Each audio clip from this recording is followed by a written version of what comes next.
just about to start ranting on Friday the 13th Part 2, and then this little kid and his mom and another kid come up on their bike behind me, and I'm like freaking out. So, Friday the 13th Part 2. In the grand tradition of, like, say, Saw, this comes out the immediate next year. You know, showing all of the focus and drive, determination to tell a compelling story. Let's shell this shit out. So, what is there to say about Friday the 13th Part 2? They bring back Jason? I mean, he's like a human to this point. And it's him with a sack over his head. Pretty much. I mean, it's kind of hard to differentiate these movies because the plot lines are so similar, and it's so much about the viewer knowing more than the audience. There's just complete brain shut off. More on that on Part 4. So, they're bringing back the camp. They got the counselors. There's one of them who, like, plays a bit of jokes. He's a bit of a jokester. Had some people's truck towed on the way in there. Anyways, like, he ends up living because these guys, like, just kind of vanished. And that's when Jason shows up. They're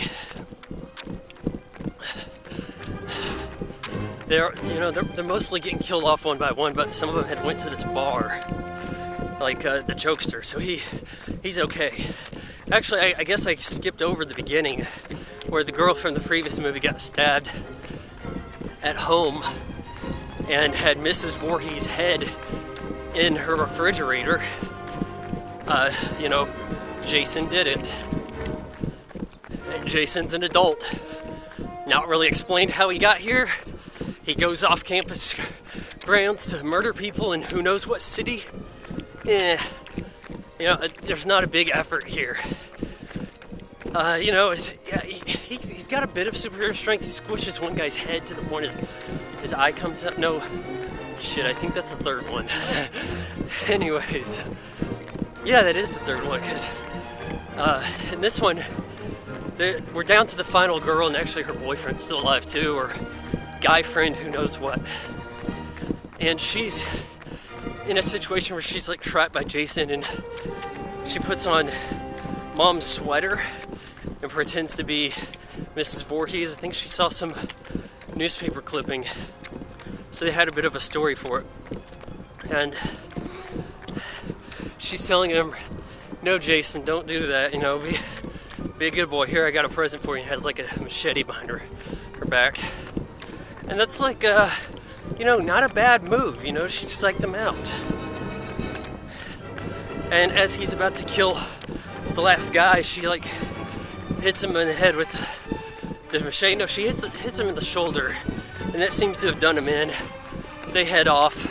They find this dog that was seemingly mutilated earlier. Now, this isn't a regular kind of dog. So, for there to be more than one in the area is a bit of a coincidence. But it's like, hey, Muffy's here. I think they said Muffy. I like that as a dog name. I had a friend, more a frenemy in high school who had a dog named Muffy. But, what else is there to say here? Like, Jason comes flying through the window at the end, kind of recreating the ending to the previous movie, grabs the chick, she's being carted off. The police are like, no, there was no one there. Well, what about Muffy? What about the other guy? How'd you get out of this predicament?